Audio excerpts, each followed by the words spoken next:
Hello all, എല്ലാവർക്കും I+ന്റെ പുതിയൊരു ക്ലാസ്സിലേക്ക് സ്വാഗതം.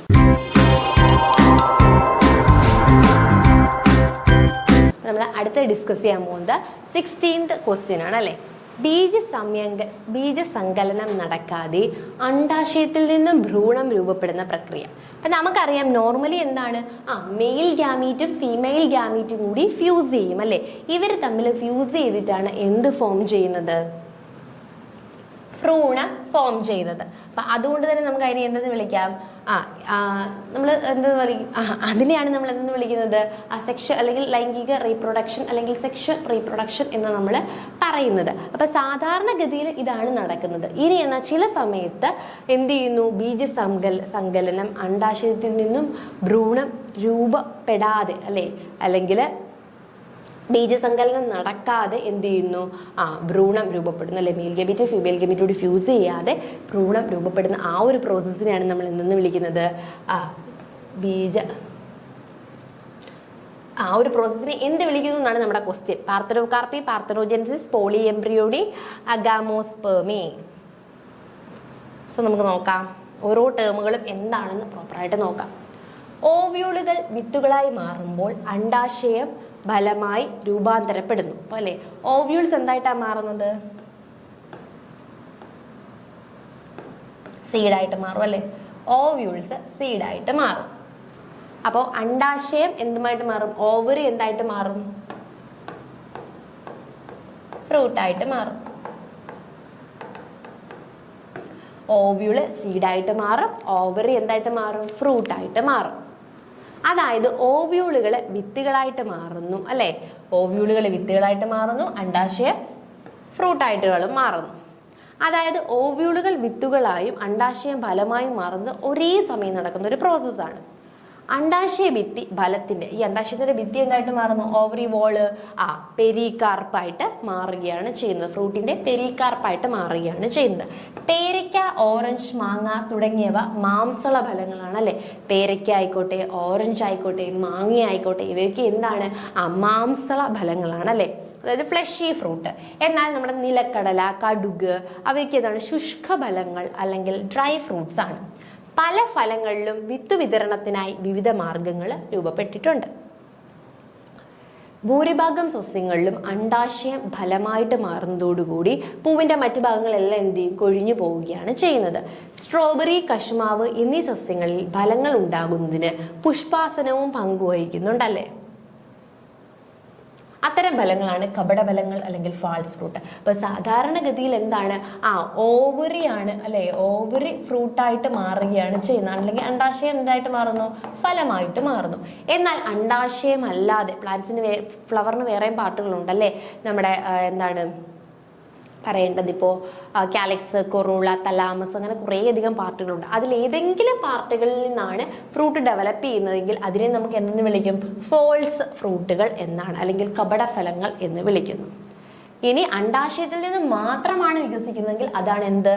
ട്രൂ ഫ്രൂട്ട് എന്ന് പറയുന്നത്. ഭൂരിഭാഗം സ്പീഷീസുകളിലും ബീജസംയോഗം മൂലമാണ് ഉണ്ടാകുന്നത്. അപ്പൊ എല്ലാ പ്ലാന്റ്സിലും എന്താണ്? ബീജങ്ങൾ തമ്മിൽ സംയോജിച്ചിട്ടാണ് ഈ ഒരു പ്രോസസ്സ് നടക്കുന്നത്. എന്നാൽ ചില സ്പീഷീസുകളിൽ ബീജസംയോജനം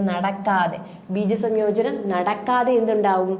ഫലങ്ങള് പ്രൊഡ്യൂസ് ചെയ്യും. അതിനെയാണ് എന്തെന്ന് വിളിക്കുന്നത്? പാർത്തനോകാർപ്പിക് ഫലങ്ങൾ എന്ന് വിളിക്കുന്നത്. അവയെ എന്തെന്ന് വിളിക്കാം? പാർത്തനോകാർപ്പിക് ഫലങ്ങൾ എന്ന് വിളിക്കാം. വാഴപ്പഴം ഇതിന് ഉദാഹരണമാണ്. സസ്യ ഹോർമോണുകൾ ഉപയോഗിച്ച് നമുക്ക് എന്ത് ചെയ്യാം? പാർത്തനോകാർപ്പി ഉണ്ടാക്കിയെടുക്കുവാനായി സാധിക്കും. ഇത്തരം ഫലങ്ങളിൽ വിത്ത് ഉണ്ടാകാറില്ല. ഇത്തരം ഫലങ്ങളിൽ എന്തില്ല? വിത്ത് ഉണ്ടാവാറില്ല. പാർത്തനോകാർപ്പി ഫലമായിട്ട് ഉണ്ടാവുന്നതിൽ വിത്ത് ഉണ്ടാവാറില്ല. എന്താ പാർത്തനോകാർപ്പി? ക്ലിയർ ആയോ? അതായത് നോർമലി നമ്മൾ എന്ത് ചെയ്യുന്നു? രണ്ട് ബീജങ്ങളെ സംയോജിച്ചിട്ടാണ് എന്തുണ്ടാവുന്നത്? ഈ ഓവറി എന്തായിട്ട് ഡെവലപ്പ് ചെയ്യുന്നു? നമ്മുടെ ഫ്രൂട്ടായിട്ട് ഡെവലപ്പ് ചെയ്യുന്നത്. എന്നാൽ ചിലതിൽ ഈ ഒരു സംയോജനം നടക്കാതെ എന്ത് ചെയ്യുന്നു? ഫ്രൂട്ട് ഡെവലപ്പ് ചെയ്യുന്നു. സീഡ്സ് ഇല്ലാത്ത ഫ്രൂട്ട് ഡെവലപ്പ് ചെയ്യുന്നു. അതിനെയാണ് നമ്മൾ പാർത്തനോകാർപ്പി എന്ന് വിളിക്കുന്നത് അല്ലേ. ഇനി പാർത്തനോജെനസിസ് ഉണ്ടല്ലേ, തിരിഞ്ഞു പോകരുത്. പാർത്തനോജെനസിസ് എന്ന് പറഞ്ഞാൽ ആനിമൽസിലാണ് അല്ലേ. ബീജസങ്കലനം ചെയ്യാതെ അണ്ഡകോശത്തിൽ നിന്ന് നേരെ എന്ത് ചെയ്യുന്നു? ഭ്രൂണം ഡെവലപ്പ് ചെയ്യുന്നു. നമ്മുടെ ഹണീബീന്റെ കേസുകളൊക്കെ നമുക്കറിയാം അല്ലേ. അങ്ങനെ ആനിമലിൽ നടക്കുന്നതാണ് പാർത്തനോജെനസിസ് എന്ന് പറയുന്നത്. സസ്യങ്ങളിലെ അപ്പോമിക്സിന്റെ തന്നെ വേറൊരു വിഭാഗമാണ് എന്ത്? പാർത്തനോജെനസിസ് എന്ന് പറയുന്നത്. അഗാമോസ്പെർമി ബീജസങ്കലനം ചെയ്യാതെ അണ്ടങ്ങളിൽ, അടുത്തൊരു ടേം ആണല്ലേ, അടുത്ത നമ്മുടെ ഓപ്ഷൻ ആണ് അഗാമോസ്പെർമി. ബീജസങ്കലനം ചെയ്യാതെ അണ്ടങ്ങളിൽ നിന്ന് വിത്തുകൾ ഉൽപ്പാദിപ്പിക്കുന്ന അലൈംഗിക പ്രത്യുൽപാദന പ്രക്രിയയാണ് അല്ലെ എന്തെന്ന് പറയുന്നത്? അഗാമോസ്പെർമി എന്ന് പറയുന്നത്. ബീജസങ്കലനം ഒന്നും തന്നെ ചെയ്യാതെ അണ്ടത്തിൽ നിന്ന് എന്ത് വരുന്നു? വിത്ത്, സീഡ് പ്രൊഡ്യൂസ് ചെയ്യുന്ന ആ ഒരു പ്രോസസ്സാണ് അഗാമോസ്പെർമി എന്ന് വിളിക്കുന്നത്. ഇനി ലൈംഗിക പ്രത്യുൽപാദനത്തിന്റെ ഫലമായിട്ട് സാധാരണ വിത്തുകൾ ഉണ്ടാകുന്നതെങ്കിലും ആസ്ട്രേസിയ സസ്യകുടുംബത്തിലും പുല്ലുവർഗ്ഗങ്ങളിലും ചില സ്പീഷീസുകളിൽ ബീജസംയോഗം നടക്കാതെ വിത്ത് ഫോം ചെയ്യും. അതാണ് അപ്പോമിക്സിസ് എന്ന് പറയുന്നത്. ക്ലിയർ ആയോ? ബീജസങ്കലനം ചെയ്യാതെ അണ്ടങ്ങളിൽ നിന്ന് മാത്രം വിത്ത് ഉൽപ്പാദിപ്പിക്കുന്നതാണ് അഗാമോസ്പെർമി എന്ന് പറയുന്നത്. ഇനി ചില സ്പീഷീസുകളിൽ എന്ത് ചെയ്യുന്നുണ്ട്? ബീജസംയോജനം നടക്കാതെ വിത്തുകൾ ഉണ്ടാവാറുണ്ട് അല്ലെ. അത് തന്നെയാണ് എന്തെന്ന് പറയുന്നത്? അപ്പോമിക്സിസ് എന്ന് പറയുന്നത്. അതിനാൽ അപ്പോമിക്സിസ് ലൈംഗിക പ്രത്യുൽപാദനത്തെ അനുകരിക്കുന്ന ഒരു അലൈംഗിക പ്രത്യുൽപാദന രീതിയാണെന്ന് നമുക്ക് എന്തിനെ പറയാം? അപ്പോമിക്സിസിനെ പറയാം. അപ്പോമിക്സിറ്റിക് വിത്തുകൾ ഉണ്ടാക്കുന്ന ധാരാളം മാർഗങ്ങളുണ്ട്. ചില സ്പീഷീസുകളിൽ ഊനഭംഗം നടക്കാതെ ഡിപ്ലോയിഡ് അണ്ഡകോശം ബീജയോഗത്തിൽ ഏർപ്പെടാതെ ഭ്രൂണമായിട്ട് മാറും. പലയിനം നാരകം, മാവ് എന്നിവയിൽ ഭ്രൂണസഞ്ചിക്ക് ചുറ്റുമുള്ള ന്യൂസെല്ലസ് കോശങ്ങൾ കേട്ടോ, കോശങ്ങളല്ല കോശങ്ങളാണ് കേട്ടോ, കുറേയധികം മിസ്റ്റേക്കുകൾ നമ്മൾ മലയാളത്തിൽ വരുന്ന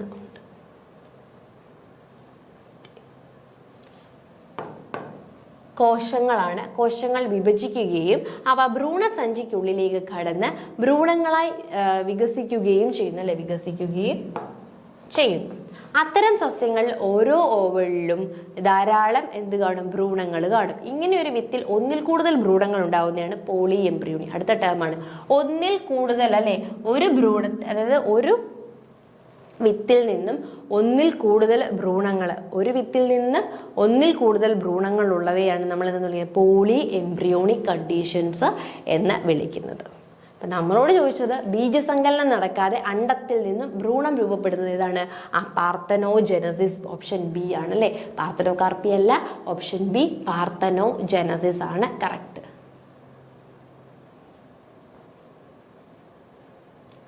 ഒരു സസ്യത്തിലെ രണ്ട് പുഷ്പങ്ങൾക്ക് ഇടയിൽ നടക്കുന്ന പരാഗണമാണ്. അതായത് നമുക്കറിയാലേ പല തരത്തിലുള്ള പരാഗണങ്ങളുണ്ട്. അപ്പം അതിൽ ഒരു സസ്യത്തിലെ തന്നെ രണ്ട് ഡിഫറെന്റ് പുഷ്പങ്ങളിൽ നടക്കുകയാണെങ്കിൽ അതിനെ എന്ത് പരാഗണം എന്നാണ് വിളിക്കുന്നത് എന്നാണ് ക്വസ്റ്റ്യൻ. നോക്കൂ, ഫസ്റ്റ് എന്താണ്? അഗ്ലോഗാമി, ദെൻ ക്ലീറ്റനോഗാമി, ജെയ്റ്റനോഗാമി, ക്ലീസ്റ്റോഗാമി അല്ലേ. ആട്ടോഗ്യാമി എന്ന് പറഞ്ഞു കഴിഞ്ഞാൽ, ഓട്ടോഗ്യാമി എന്ന് പറഞ്ഞാൽ ഒരു പൂവിൽ തന്നെ നടക്കുന്ന പരാഗണമാണ്. അതല്ലേ, ഒരു പൂവിലെ പരാഗരേണു അതേ പൂവിന്റെ പരാഗണ സ്ഥലത്ത് തന്നെ പതിക്കുന്നു. അതായത് ഇവിടെ ഒരു സിംഗിൾ ഫ്ലവറേ ഉള്ളൂ അല്ലേ. ഈ ഒരു സിംഗിൾ ഫ്ലവർ നിങ്ങളൊരു ഫ്ലവറായിട്ട് സങ്കല്പിക്കുക. ഈ ഒരു സിംഗിൾ ഫ്ലവറിൽ തന്നെ എന്ത് ചെയ്യുന്നു? അതേ പൂവില് പരാഗരേണു നമ്മുടെ പൊളഗ്രൈൻസ് എന്ത് ചെയ്യുന്നു? അതേ പൂവില് തന്നെ പരാഗണ സ്ഥലത്ത് അല്ലെങ്കിൽ സ്റ്റിഗ്മയിൽ എന്ത് ചെയ്യുന്നു? പതിക്കുന്നു. ആ ഒരു പ്രൊസീജിയറിനെയാണ് നമ്മൾ എന്തെന്ന് വിളിക്കുന്നത്? ഓട്ടോഗാമി എന്ന് വിളിക്കുന്നത്. ഇനി ഗീറ്റിനോഗ്യാമി അല്ലെ, ജീറ്റിനോഗ്യാമി, ഒരു പൂവിന്റെ പരാഗണ രേണുക്കൾ അതേ സസ്യത്തിലെ മറ്റൊരു, അവിടെ ഒരു പ്ലാന്റേ ഉള്ളൂ, ഇവിടെ വൺ ഫ്ലവർ. ഇനി ജീറ്റിനോഗ്യാമി നോക്കിയേ, ഒരു പൂവിന്റെ പരാഗരേണുക്കൾ അല്ലെ, ഒരു പൂവിന്റെ പരാഗരേണുക്കൾ അതേ സ്ഥലത്തിലെ മറ്റൊരു പൂവിന്റെ പരാഗണ സ്ഥലത്ത് പതിക്കുന്ന രീതിയാണ് ജീറ്റിനോഗ്യാമി എന്ന് പറയുന്നത്. ഇവിടെ എന്ത് ചെയ്യുന്നു? ഒരു പ്ലാന്റ്, സിംഗിൾ പ്ലാന്റേ ഉള്ളൂ, ആ പ്ലാന്റിൽ തന്നെ എന്തുണ്ട്? ഡിഫറെൻറ്റ് ഫ്ലവേഴ്സ് ഉണ്ടല്ലേ. ഇതൊരു പ്ലാന്റ് ആണെന്ന് സങ്കല്പിക്കുക. ആ പ്ലാന്റിൽ തന്നെ കുറേ അധികം ഫ്ലവേഴ്സ് ഉണ്ടല്ലേ. അപ്പം ശ്രദ്ധിച്ചേ, ഈ ഒരു പൂവിന്റെ പരാഗരേണുക്കൾ അതേ സസ്യത്തിലെ ഇതേ പ്ലാന്റിലുള്ള മറ്റൊരു പൂവിന്റെ പരാഗണ സ്ഥലത്ത് പതിക്കുന്ന രീതിയാണ് ജീറ്റിനോഗ്യാമി എന്ന് പറയുന്നത് അല്ലേ. ഇത് എന്താണ്? ഒരു ടൈപ്പ് ഓഫ് ആട്ടോഗ്യാമി തന്നെയാണ്. നെക്സ്റ്റ് സൈനോഗാമി. പരാഗണ രേണുക്കൾ ഒരു പൂവിൽ നിന്ന് അതേ വർഗത്തിലുള്ള മറ്റൊരു സസ്യത്തിന്റെ പരാഗണ സ്ഥലത്ത് പതിക്കുന്ന പ്രക്രിയയാണ് സൈനോഗമി എന്ന് പറയുന്നത്. അവിടെ രണ്ട് പ്ലാന്റ് ഉണ്ട് അല്ലേ, ഒരേ വിഭാഗത്തിൽപ്പെട്ട അല്ലെങ്കിൽ ഒരേ വർഗത്തിൽപ്പെട്ട രണ്ട് പ്ലാന്റുകളുണ്ട്. അപ്പോൾ ഒരു പ്ലാന്റിൽ നിന്നും മറ്റൊരു പ്ലാന്റിലേക്ക് എത്തുന്നതാണ് എന്തെന്ന് പറയുന്നത് സൈനോഗാമി എന്ന് പറയുന്നത്. ഇവിടെ ക്വസ്റ്റ്യൻ എന്തായിരുന്നു? ഒരു സസ്യത്തിലെ രണ്ട് പുഷ്പങ്ങൾക്കിടയിൽ നടക്കുന്ന പരാഗണത്തെ കുറിച്ചാണ് ചോദിച്ചത് അല്ലെ. ഒരു സസ്യത്തിലെ രണ്ട് പുഷ്പങ്ങൾക്ക് ഇടയിൽ നടക്കുന്ന പരാഗണം. അപ്പൊ നമ്മൾ പഠിച്ചു അല്ലെ, ജിറ്റ്നോഗാമിയാണ്. ജിറ്റ്നോഗാമി എന്താണ് നമ്മൾ പറഞ്ഞത്? രണ്ട് ഒരു പ്ലാന്റ്, ആ പ്ലാന്റിൽ തന്നെ എന്തുണ്ട്? രണ്ട് ഫ്ലവേഴ്സ് ഉണ്ടല്ലേ. ഈ ഫ്ലവറിന്റെ പരാഗണ രേണു അടുത്ത ഫ്ലവറിന്റെ പരാഗണ സ്ഥലത്ത് പതിക്കുന്നതാണ് ജിറ്റ്നോഗാമി എന്ന് പറയുന്നത്. ഇനി സസ്യങ്ങൾ ധാതുക്കൾ ആഗിരണം ചെയ്യുന്നത് താഴെ പറയുന്ന ഏത് അവസ്ഥയിലൂടെയാണ്? പ്ലാന്റ്സ് എങ്ങനെയാണ് മിനറൽസിനെ അബ്സോർബ് ചെയ്യുന്നത് എന്നാ ക്വസ്റ്റ്യൻ ചോദിച്ചിരിക്കുന്നത് അല്ലേ. എങ്ങനെ? അയോണുകളായിട്ടാണോ, ആറ്റങ്ങളായിട്ടാണോ, തന്മാത്രകളായിട്ടാണോ, സംയുക്തങ്ങളായിട്ടാണോ?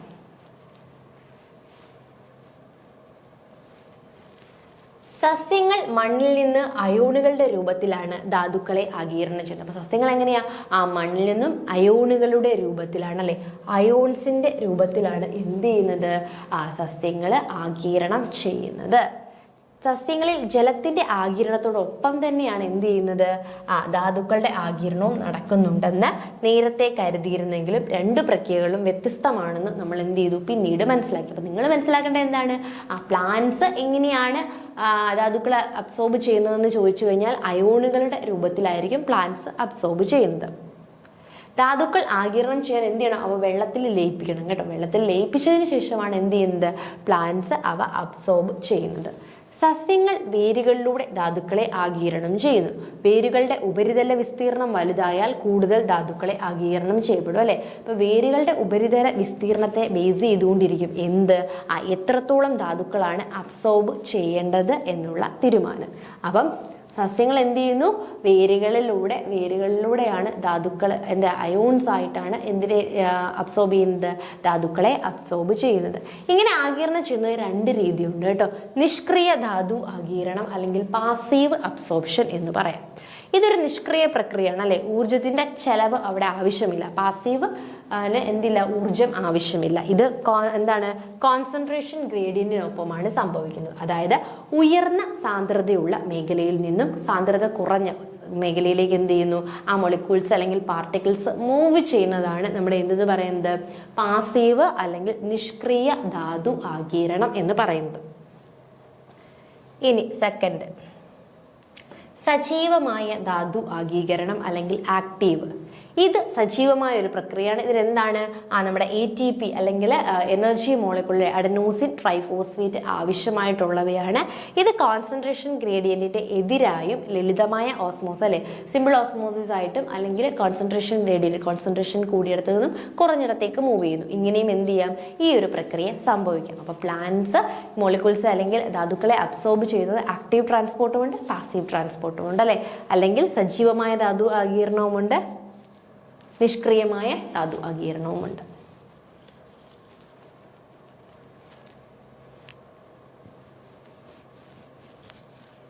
നെക്സ്റ്റ് നമ്മുടെ 18ാമത്തെ ക്വസ്റ്റ്യൻ ആയിരുന്നു. അതിന്റെ ആൻസർ എന്താണ്?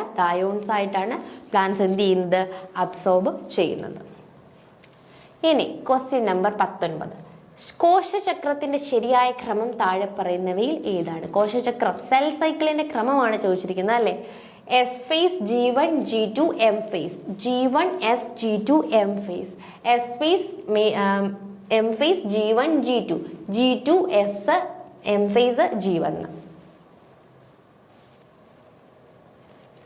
കോശചക്രത്തെ നമുക്ക് മെയിൻലി രണ്ട് അല്ലെ, സെൽ സൈക്കിളിനെ നമുക്ക് എന്ത് ചെയ്യാം? രണ്ടായിട്ട് ഡിവൈഡ് ചെയ്യാം അല്ലെ. ഒരു സെൽ സൈക്കിൾ എടുക്കുകയാണെങ്കിൽ നമുക്ക് രണ്ടായിട്ട് ഡിവൈഡ് ചെയ്യാം. ഇന്റർഫേസും ഉണ്ട്, അതുപോലെ തന്നെ എം ഫേസും ഉണ്ട്. കോശചക്രത്തിന് ഇന്റർഫേസും ഉണ്ട്, എം ഫേസും ഉണ്ട്. ക്രമഭംഗം അഥവാ അല്ലെ, അപ്പൊ നമുക്ക് എന്താണ്? ഇന്റർഫേസും ഉണ്ട്, എം ഫേസും ഉണ്ട്. ക്രമഭംഗം അഥവാ യഥാർത്ഥ കോശവിഭജനം നടക്കുന്ന ഘട്ടത്തെ എം ഘട്ടം എന്ന് വിളിക്കുന്നു. അതായത് കോശ വിഭജനം നടക്കുന്ന ഘട്ടമാണ് എന്ത്? ഈ എം ഘട്ടം എന്ന് വിളിക്കുന്നത്. രണ്ട് എം ഘട്ടം അല്ലെ, ഒരു എം ഘട്ടം, അതായത് കോശം വിഭജിച്ച് അടുത്ത വിഭജനത്തിന് പോകുന്നതിന് ഇടയിലുള്ള സമയമാണ് എന്തെന്ന് പറയുന്നത്, ഇന്റർഫേസ് എന്ന് പറയുന്നത്. ഒന്നും കൂടി ശ്രദ്ധിച്ച്, കോശചക്രത്തെ നമുക്ക് എന്തായിട്ട് ഡിവൈഡ് ചെയ്യാം, രണ്ടായിട്ട് ഡിവൈഡ് ചെയ്യാം അല്ലെ. ഇന്റർഫേസ് എന്നും മൈറ്റോട്ടിക് ഫേസ് എന്നും, എം ഫേസ് എന്നും. അതിൽ യഥാർത്ഥ കോശ വിഭജനം നടക്കുന്ന ആ ഒരു ഫേസാണ് എന്തെന്ന് പറയുന്നത്, എം ഘട്ടം എന്ന് പറയുന്നത്. ഇനി അടുത്ത ഒരു എം ഘട്ടം, അതായത് കോശ വിഭജനം നടന്നു, അടുത്തൊരു വിഭജനത്തിലേക്ക് പോയില്ലേ, അതിൻ്റെ ഇടയിലുള്ള ഫേസാണ് എന്തെന്ന് പറയുന്നത്, ഇന്റർഫേസ് എന്ന് പറയുന്നത്. ഈ ശരിക്കും പറഞ്ഞാൽ മനുഷ്യ ശരീരത്തിലെ കോശ വിഭജനത്തിന് ഏകദേശം 24 മണിക്കൂർ സമയമാണ് വേണ്ടത് അല്ലേ. ഇതിൽ 1 മണിക്കൂർ അല്ലെ, 24 മണിക്കൂറിൽ 1 മണിക്കൂർ മാത്രമാണ് കോശം എന്ത് ചെയ്ത് വിഭജിക്കുന്നത്. ബാക്കി മൊത്തം എന്താണ്, പ്രിപ്പറേറ്ററി ഫേസ് അല്ലെങ്കിൽ ഇന്റർഫേസ് ആണ് അല്ലെ. നമുക്കറിയാം, നമ്മളൊരു ഇവന്റിന് പോവുകയാണെന്ന് വെച്ചോ, അപ്പോൾ ഇവന്റ് എന്ന് പറയുന്നത് ജസ്റ്റ് 1 മണിക്കൂർ അല്ലെങ്കിൽ ഒരു കല്യാണം ആയിക്കോട്ടെ അല്ലെങ്കിൽ എന്തും ആയിക്കോട്ടെ, അതൊരു 1 hour കാണും അല്ലേ. നമ്മൾ അതിനുവേണ്ടിയുള്ള പ്രിപ്പറേഷൻസ് ആണ് ബാക്കി മുഴുവൻ, ഡ്രസ്സ് എടുക്കുന്നു, മേക്കപ്പ് ചെയ്യുന്നു, അങ്ങനെയുള്ള പ്രിപ്പറേഷൻസ് ആണ് കൂടുതൽ ടൈമും നടക്കുന്നത് അല്ലേ. അപ്പോൾ അതുപോലെ തന്നെയാണ് സെൽ സൈക്കിളിൽ എന്താ നടക്കുന്നത്, ആ സെൽ സൈക്കിളിൽ ആ മെയിൻ സെൽ ഡിവൈഡ് ചെയ്യുന്ന മൈറ്റോട്ടിക് ഫേസ് അല്ലെങ്കിൽ ആ എം ഫേസ് എന്ന് പറയുന്നത് എന്താണ്, 1 മണിക്കൂർ മാത്രമേ കാണൂ. ബാക്കി 23 മണിക്കൂർ എന്തായിരിക്കും നടക്കുന്നത്, ആ കൂടുതലും അല്ലെങ്കിൽ 95% നടക്കുന്നത് ഇന്റർഫേസ് ആയിരിക്കും. എം ഘട്ടം ആരംഭിക്കുന്നത് മർമ്മ വിഭജനത്തിൽ നിന്നാണ്. അതായത് മൈറ്റോട്ടിക് ഘട്ടം അല്ലെങ്കിൽ എം ഘട്ടം എങ്ങനെയാണ് ആരംഭിക്കുന്നത്, ആ സെല്ല് ഡിവിഷൻ വഴിയാണ് ആരംഭിക്കുന്നത്. അവിടെ പുതിയ ക്രോമോസോമുകൾ വേർപെടുന്ന പ്രക്രിയയാണ് മർമ്മവിഭജനം. മർമ്മവിഭജനം കഴിഞ്ഞിട്ട് എന്ത് ചെയ്യണം, ആ സൈറ്റോകൈനസിന്റെ ഡിവിഷൻ ഉണ്ട്, അല്ലെങ്കിൽ കോശദ്രവ്യ വിഭജനവും അവിടെയുണ്ട്. ഇനി ഇന്റർഫേസിനെ കോശത്തിന്റെ വിശ്രമ അവസ്ഥ എന്ന് വിളിക്കുന്നു. അപ്പൊ അതായത് നമ്മൾ പറഞ്ഞു, സെൽ ഡിവിഷൻ എടുക്കുകയാണെങ്കിൽ സെൽ ഡിവിഷൻ നമുക്ക് രണ്ടായിട്ട് ഡിവൈഡ് ചെയ്യാം അല്ലെ. കൂടുതലുള്ള ഇന്റർഫേസും കുറച്ചുള്ള ഡിവിഷൻ ഫേസ് അല്ലെങ്കിൽ എം ഫേസ്. എം ഫേസിലാണ് ആക്ച്വൽ എന്ത് നടക്കുന്നത്, സെൽ ഡിവിഷൻ നടക്കുന്നത്.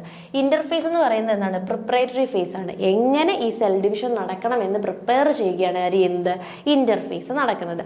ഒരു എം ഫേസ് കഴിഞ്ഞ് അടുത്ത എം ഫേസ്, ഒരു ഡിവിഷൻ കഴിഞ്ഞ് സെല്ല് അടുത്ത ഡിവിഷനിലേക്ക് പോകുന്നു, ആ ഒരു ടൈം ഉണ്ടല്ലേ, അതിനിടയിലുള്ളതിനെയാണ് നമ്മൾ ഇന്റർഫേസ് എന്ന് വിളിക്കുന്നത്. അപ്പം ഇന്റർഫേസ് കോശത്തിന്റെ വിശ്രമാവസ്ഥ എന്ന് വിളിക്കുമെങ്കിലും ഈ സമയത്താണ് കോശം എന്ത് ചെയ്യുന്നത്, ആ വിഭജനത്തിന് വേണ്ടി തയ്യാറെടുപ്പുകൾ ചെയ്യുന്നത്.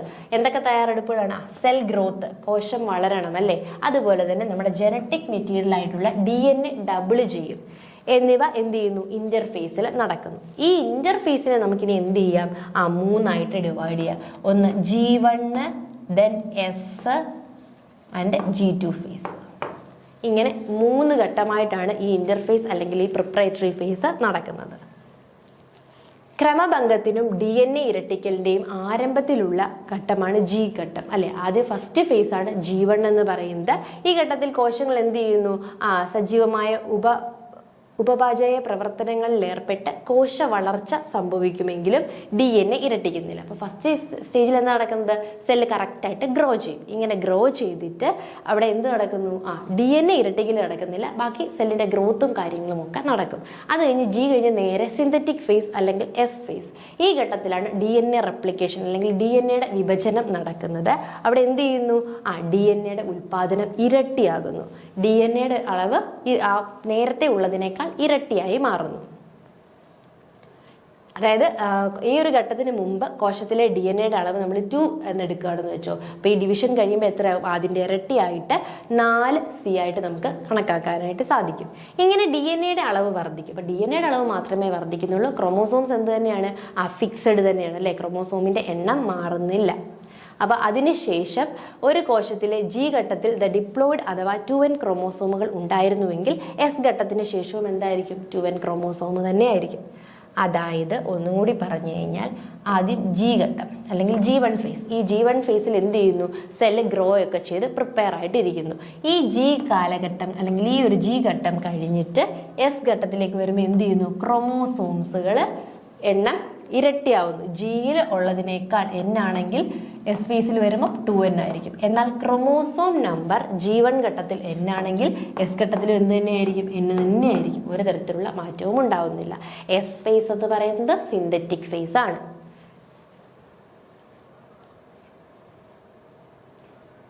ഇനി ജന്തുകോശങ്ങളിൽ എസ് ഘട്ടത്തിൽ മർമ്മത്തിനുള്ളിൽ DNA തനിപ്പകർപ്പ് ഉണ്ടാകുവാൻ തുടങ്ങുകയും കോശദ്രവ്യത്തിൽ സെൻട്രിയോളുകൾ ഇരട്ടിക്കുകയും ചെയ്യുന്നു. അതാണ് എല്ലാം എന്ത് ചെയ്യുകയാണ്, ഇരട്ടിക്കുകയാണ്. ക്രോമോസോം നമ്പർ ഒഴികെ ബാക്കിയെല്ലാം ഇരട്ടിക്കുന്നു. ഇനി G2 ഘട്ടത്തിൽ എന്ത് ചെയ്യുന്നു, ക്രമഭംഗത്തിനായിട്ട് പ്രോട്ടീൻ സിന്തസിസ് അല്ലെങ്കിൽ മാംസ്യ സംശ്ലേഷണം നടക്കുകയും കോശ വളർച്ച തുടരുകയും ചെയ്യുക. അപ്പം DNA ഒക്കെ സിന്തസൈസ് നടത്തി ഇരട്ടിച്ചു. അതിനുശേഷം G2 ഫേസിലേക്ക് എൻ്റർ ചെയ്തു. G2 ഫേസിൽ എന്താണ്, G2 കഴിഞ്ഞാൽ നേരെ നമ്മുടെ ക്രമഭംഗം അല്ലെങ്കിൽ സെൽ ഡിവിഷൻ നടക്കാൻ പോവുകയാണ്. അപ്പം അതിനു വേണ്ടിയിട്ട് കോശ വളർച്ച തുടരുകയാണ് ചെയ്യുന്നത്. വളർച്ച പൂർത്തിയായി. ഇനി ചില സെല്ലുകൾ ഉണ്ടല്ലോ, നമുക്കൊരു ഡൗട്ട് തോന്നാം, എല്ലാ സെല്ലുകളും എപ്പോഴും ഇങ്ങനെ ഡിവൈഡ് ചെയ്തുകൊണ്ടോ അല്ലെങ്കിൽ വിഭജിച്ചുകൊണ്ടോ ഇരിക്കുമോ എന്ന് ചോദിച്ചു കഴിഞ്ഞാൽ ചില സെല്ലുകൾ എന്ത് ചെയ്യില്ല, വിഭജിക്കാറില്ല. നമ്മുടെ ന്യൂറോണുകൾ, ഹൃദയകോശങ്ങൾ ഇവയൊക്കെ എന്ത് ചെയ്യുന്നില്ല, ഒരിക്കലും വിഭജിക്കാറില്ല. ഒരു ടൈം വിഭജിച്ചു കഴിഞ്ഞാൽ അങ്ങനെ തന്നെ സെറ്റായിട്ടിരിക്കുക ചെയ്യുന്നത്. ഇനി ചില കോശങ്ങളുണ്ട്, അത് അപൂർവമായിട്ട് മാത്രമേ വിഭജിക്കുകയുള്ളൂ.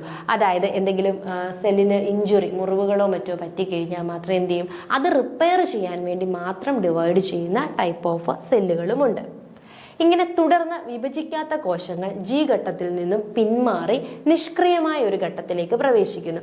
ഈ ഘട്ടത്തെയാണ് നമ്മൾ കോഷ്യൻ സ്റ്റേജ് അല്ലെങ്കിൽ G0 ഫേസ് എന്ന് വിളിക്കും. അപ്പം G0 സാധാരണ cells G1 phase, S phase, G2 phase, അത് കഴിഞ്ഞിട്ട് നേരെ ഇങ്ങോട്ടേക്ക് പോകും, ഡിവൈഡ് ചെയ്യാനായിട്ട് M ഫേസിലേക്ക് പോകും. എന്നാൽ ചില സെൽസിന് ഡിവിഷൻ വേണ്ട. അങ്ങനെയുള്ള സെൽസ് എന്ത് ചെയ്യും, ഈ G2വിൽ നിന്ന് നിഷ്ക്രിയമായിട്ടിരിക്കും. പിന്നെ അവർ വെറുതെ ഇരിക്കും, അവർക്ക് ഡിവിഷൻ ഒന്നുമില്ല, വെറുതെ സുഖമായിട്ടിരുന്നാൽ മതി. ആ ഒരു ഫേസിനെയാണ് നമ്മൾ എന്തെന്ന് വിളിക്കുന്നത്, G0 ഫേസ് എന്ന് വിളിക്കുന്നത്. ഇപ്പം നമ്മുടെ ക്വസ്റ്റ്യൻ എന്താ, കോശചക്രത്തിലെ ശരിയായ ക്രമം താഴെ പറയുന്നവയിലേത് എന്നാണ്. ഇപ്പം നമ്മുടെ ആദ്യത്തെ ഘട്ടം ഏതാണ്, അപ്പം ഇന്റർഫേസും ഉണ്ട്, M ഫേസും ഉണ്ട്. ഇന്റർഫേസിൽ ആദ്യം ഏതാണ്, G1 ഫേസ്, അതിനുശേഷം എന്ത് ചെയ്യുന്ന ക്രോമോസോം സിന്തസിസ് അല്ലെങ്കിൽ DNA സിന്തസിസ് നടക്കുന്ന S phase, then G2 phase, അതിനുശേഷം നമ്മുടെ M ഫേസിലേക്ക് എൻ്റർ ചെയ്യണം. അപ്പം G1 S G2 M നമ്മുടെ ഓപ്ഷനിലേക്ക് വരുമ്പോൾ ഓപ്ഷൻ ബി ആണ് കറക്റ്റ് ആയിട്ടുള്ള ആൻസർ. Next question number 20. മനുഷ്യൻ കൃത്രിമ സങ്കരവൽക്കരണത്തിലൂടെ വികസിപ്പിച്ചെടുത്ത ധാന്യവിള അല്ലേ, മനുഷ്യർ ആദ്യമായിട്ട് ഹൈബ്രിഡൈസേഷൻ ടെക്നിക്കുകൾ ഉപയോഗിച്ചുകൊണ്ട് ഡെവലപ്പ് ചെയ്ത ധാന്യവിള ഏതെന്നാണ് ചോദിച്ചിരിക്കുന്നത്. Triticum, Hordeum, ട്രിറ്റിക്കേല്, എലൂസില്. ട്രിറ്റിക്കൽ എന്ന ഗോതമ്പ് ആണ് എന്ത് ചെയ്തത്, ആദ്യമായിട്ട് ഈ ഒരു ഹൈബ്രിഡൈസേഷൻ ടെക്നിക്ക് ഉപയോഗിച്ച് ഡെവലപ്പ് ചെയ്തത് അല്ലേ. ഇത് ഗോതമ്പിൻ്റെയും റൈയുടെയും ഈ രണ്ട് ഇനം കൂടെ കൂട്ടിയിട്ട് അതിൻ്റെ ഒരു സങ്കര ഇനമായിട്ടാണ് എന്ത് ചെയ്തത്, ട്രിറ്റിക്കൽ ഹൈബ്രിഡൈസേഷൻ ടെക്നിക്ക് വഴി പ്രൊഡ്യൂസ് ചെയ്തത്. 19-ാം നൂറ്റാണ്ടിൻ്റെ അവസാന ഘട്ടത്തിൽ സ്കോട്ട്ലൻഡിലും ജർമ്മനിയിലും ഒക്കെ ആയിട്ടാണ് ഇത് ആദ്യമായിട്ട് വളർത്തിക്കപ്പെട്ടത്. അതിൻ്റെ കറക്റ്റ് ആൻസർ എന്ന് പറയുന്നത് ഓപ്ഷൻ സി ആണ്. അപ്പം ഇന്ന് ഡിസ്കസ് ചെയ്ത ക്വസ്റ്റ്യൻസ് എല്ലാവർക്കും മനസ്സിലായെന്ന് വിശ്വസിക്കുന്നു. Thank you.